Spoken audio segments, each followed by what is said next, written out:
Assalamualaikum warahmatullahi wabarakatuh. Perkenalkan, nama saya Nurul Inaya dengan NIM 103052400085 dari kelas DS 4801. Di sini saya akan menjelaskan tugas dari sub CO3 terkait materi turunan. Untuk soal pertama diberikan suatu gambar grafik dan pertanyaannya adalah apakah fungsi fx kontinu dan terdiferensial di titik-titik tertentu. Untuk pertanyaan bagian A, apakah kontinu dan terdiferensial di titik x sama dengan -1? Jawabannya adalah tidak kontinu dan tidak terdiferensial karena pada grafik kita bisa lihat bahwa limit yang mendekati -1 dari kiri itu tidak sama dengan mendekati dari kanan, makanya pada titik x sama dengan -1 ini tidak kontinu. Kemudian untuk terdiferensial kita bisa lihat di sini bahwa ada grafik yang merupakan grafik fungsi tajam, sehingga di sini tidak terdefinisi nilai x-nya, makanya tidak terdiferensial. Kemudian untuk bagian B, x sama dengan 0 itu kontinu tetapi tidak terdiferensial karena nilai limit yang mendekati 0 dari kiri itu sama dengan mendekati dari kanan, yaitu sama dengan 0. Jadi saat x sama dengan 0, y-nya itu sama dengan 0 atau fx. Nah, kemudian tidak terdiferensial karena merupakan grafik yang tajam juga.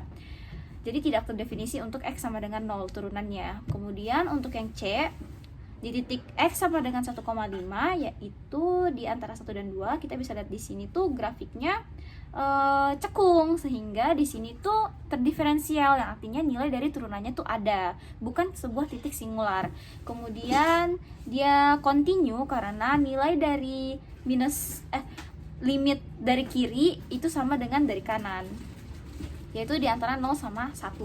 Kemudian bagian D, untuk x sama dengan 2 itu tidak kontinu dan tidak terdiferensial karena pada saat x sama dengan 2 itu nilai dari kiri, limit mendekati 2 dari kiri itu 1, sedangkan dari kanan itu tidak sampai 1. Jadi ada perbedaan nilai, sehingga di sini tuh tidak terjadi kekontinuan dan juga tidak terdiferensial karena merupakan titik singular karena turunannya itu tidak terdefinisi untuk x sama dengan 2. Lanjut, untuk soal nomor 2 diberikan kurva fungsi fx sama dengan x pangkat 3 dikurangi 3x plus 2. Tentukanlah untuk yang bagian A turunan fungsi fx. Di sini kita bisa lihat turunan fungsi dari fx, f aksen x sama dengan 3 dikali x pangkat 2 dikurangi 3. Terus untuk bagian B yaitu kemiringan garis singgung di titik 1,0. Kemiringan untuk titik 1,0 berarti kita pertama untuk mencari garis pada titik 1,0 kita perlu mencari gradiennya. Nah, gradiennya itu didapatkan dari fungsi turunannya, sehingga M, karena di sini diketahui titiknya 1,0, maka x-nya sama dengan 1. Karena M itu turunan dari fungsi, maka f aksen 1 sama dengan 3 dikali 1 pangkat 2 dikurangi 3 sama dengan 0. Karena 1 kali 1, 1, 3 kali 1, 3 dikurangi 3 sama dengan 0.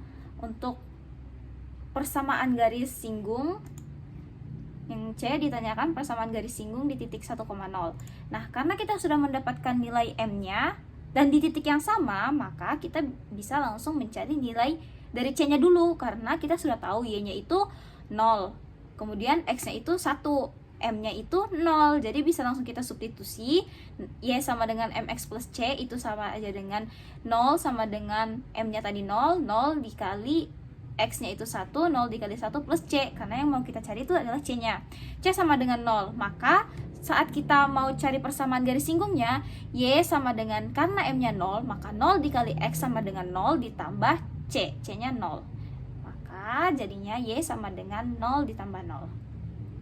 Kemudian untuk persamaan garis normal, di sini untuk garis normal, yang kan pertanyaannya persamaan garis normal di titik 1,0.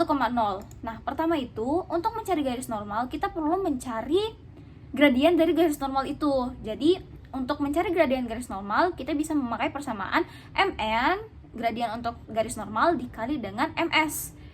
gradien untuk garis singgung sama dengan -1. Jadi mn sama dengan -1 dibagi dengan ms, gradien garis singgung, sama dengan -1 dibagi 0. Karena 1 dibagi 0 itu tidak terdefinisi, maka persamaan garis normal itu tidak ada. Selanjutnya untuk yang nomor 3 dan sekaligus nomor terakhir, suatu benda bergerak mengikuti lintasan fx sama dengan 1/3 dikali x pangkat 3 dikurangi 1/2 dikali x kuadrat dikurangi 2x plus 1. Nah, kapan benda tersebut bergerak naik? Pertama, kita turunkan dulu persamaan ini menjadi 1/3 dikali 3 kali x pangkat 2 dikurangi 1/2 dikali 2 dikali x dikurangi 2 sama dengan ini untuk f aksen x. Waduh, ini jadinya 1, jadi sisanya x pangkat 2 dikurangi x dikurangi 2. Nah, dari sini tuh kita bisa mencari titik x pembuat nolnya. Ini kita faktorkan di sini. Kita faktorkan jadi di sini x, di sini x, di sini -2, di sini +1. Jadi di sini kita tahu bahwa pembuat nolnya itu x sama dengan 2 dan x sama dengan -1. Selanjutnya kita buat dalam bentuk garis bilangan. Garis bilangan di sini -1 dan di sini 2. Nah, karena di sini kita akan menguji titiknya. Jadi antara interval minus tak hingga sampai -1 itu apa? Apakah naik atau turun? Terus dari -1 sampai 2 dan 2 sampai tak hingga. Di sini saya mengambil contoh antara -1 dan 2. Ada angka 0, jadi kita langsung substitusi ke persamaan turunannya. Ternyata di situ 0, kalau disubstitusi 0 jadi 0 kuadrat dikurangi 0 dikurangi 2. Ternyata -2. Artinya di sini negatif, otomatis di sini positif, kemudian di sini juga positif. Yang artinya benda tersebut bergerak naik pada interval minus tak hingga, di sini ya naik dan di sini naik karena f aksen x lebih dari 0 karena nilainya positif. Jadi naik. Jadi untuk nomor bagian A, bagian A itu naik pada interval minus tak hingga sampai -1 dan 2 sampai tak hingga infinity. Itu untuk bagian A. Kemudian bagian B, kapan benda tersebut bergerak turun? Nah, kebalikan. Kalau tadi untuk naik itu berarti monoton naik, yang artinya f aksen x lebih dari 0. Sekarang kalau turun berarti f aksen x kurang dari 0, yaitu negatif. Nah, negatif di sini pada interval -1 sampai 2. Berarti untuk jawaban bagian B itu pada interval -1 sampai 2. Lanjut, untuk yang bagian C, kapan lintasan dari benda tersebut cekung ke atas? Nah, untuk menjawab dari soal kecekungan, berarti kita harus menurunkan lagi dari turunan pertama. Jadi, kita akan mencari turunan keduanya. Berarti F, nah, di sini saya pakai warna merah, biar terlihat perbedaannya. F double aksen X. Itu sama dengan, kan di sini tadi turunan pertamanya. Nah, kita cari turunan keduanya. Berarti 2x dikurangi 1 gitu. Nah, di sini tuh pembuat nolnya x sama dengan 1/2. Jika kita buat dalam garis bilangan, jadinya di sini 1/2. Dan kalau kita mengambil dari interval minus tak hingga sampai setengah, berarti kita bisa mengambil angka 0. Kita substitusi ke turunan keduanya. 2 kali 0, 0 dikurangi 1, -1. Berarti jawabannya di sini tuh intervalnya minus. Dan di sini plus. Berarti pada saat dia f double aksennya kurang dari 0 atau minus, maka dia akan cekung ke bawah. Jadi sebaliknya, kalau f double aksen x lebih dari 0, positif, berarti dia cekung ke atas. Nah, kita lihat pertanyaannya, depan, lintasan terbentuk cekung ke atas. Kalau cekung ke atas berarti F double aksennya itu lebih dari 0 atau positif. Nah, di sini kalau kita lihat dari garis bilangan, F double aksennya X yang positif itu adalah interval dari, berarti untuk bagian C, cekung ke atas pada interval 1/2 sampai infinity. Nah, untuk bagian D, kapan benda tersebut cekung ke bawah? Berarti sebaliknya, F double aksen X kurang dari 0 atau negatif. Berarti di sini D dari minus infinity, minus tak hingga, sampai 1/2. Itu cekung ke bawah. Selanjutnya, kita akan membahas bagian E. Tentukan titik maksimum dan titik minimum yang dilalui oleh benda tersebut. Jadi untuk mencari titik maksimum dan minimumnya itu kita perlu yang namanya titik ekstrim. Nah, titik ekstrim itu terbagi menjadi 3 macam. Yang pertama itu ada titik batas. Nah, berhubung pada soal ini tuh tidak ada titik batas, maka kita langsung lanjut ke poin kedua, yaitu titik stasioner. Dan yang ketiga yaitu titik singular. Nah, pada fungsi untuk soal ini kita lihat bahwa untuk F aksen X untuk menentukan apakah dia mempunyai titik singular dan stasioner, kita bisa lihat dari turunan fungsi pertamanya. Jadi F double X itu berlaku untuk semua bilangan X. Makanya di sini tuh tidak mempunyai titik singular. Jadi yang kita pakai adalah titik stasioner. Titik stasioner ini tuh ada 2. Yang pertama X sama dengan 2 dan X sama dengan minus 1. Nah, dari kedua titik ini kita akan menguji. Untuk yang pertama kita pakai warna hijau. Untuk yang pertama, titik pertama yaitu F X minus 1. Kita substitusi ke persamaan ini 1/3 X pangkat 3, berarti 1/3 minus 1 pangkat 3, terus dikurangi 1/2 minus 1 pangkat 2, habis itu minus 2 kali minus 1, kemudian ditambah 1. Nah, jadi berapa nilai fx nya? F min 1 nya? Bentar, kita cari dulu. Jadi 1/3 dikali minus 1 pangkat 3, minus 1, dikurangi 1/2 minus 1 pangkat 2, 1, minus 2 dikali minus 1 plus 2 ditambah 1. Nah, di sini jadinya minus 1/3 dikurangi 1/2 ditambah 3. Di sini kita bisa langsung samakan penyebutnya. Kita samakan jadi 6, berarti di sini minus 2 dikurangi 3 ditambah 6 kali 3 18.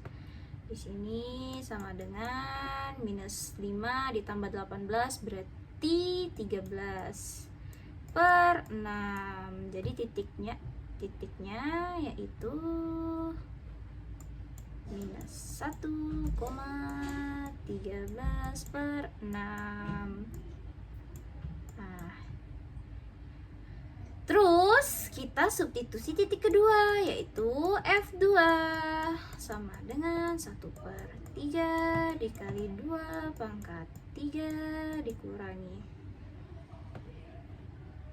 1/2 kali 2 pangkat 2 dikurangi 2 kali 2 ditambah 1. Nah, di sini jadinya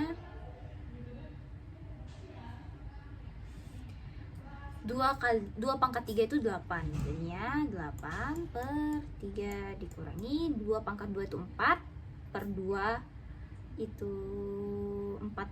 Kita tulis saja 4/2 atau 4/2 itu 2, bisa langsung.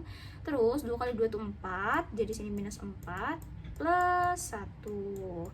Nah, di sini 8/3 ditulis biasa saja. Minus 2 dikurangi 4, minus 6. Minus 6 ditambah 1, minus 5. Di sini minus 5. Nah, sini kita samakan penyebutnya menjadi 3. Berarti di sini 8 dikurangi 5 kali 3, 15. 8 dikurangi 15. 8 dikurangi 15, minus 7. Minus 7/3. Jadi titiknya adalah 2, minus 7/3.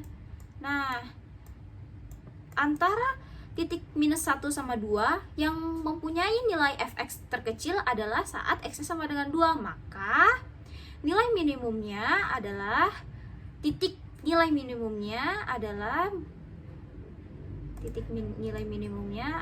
2, minus 7/3. Ini tuh minimum. Nah, otomatis titik minus 1,13/6 ini adalah titik maksimum.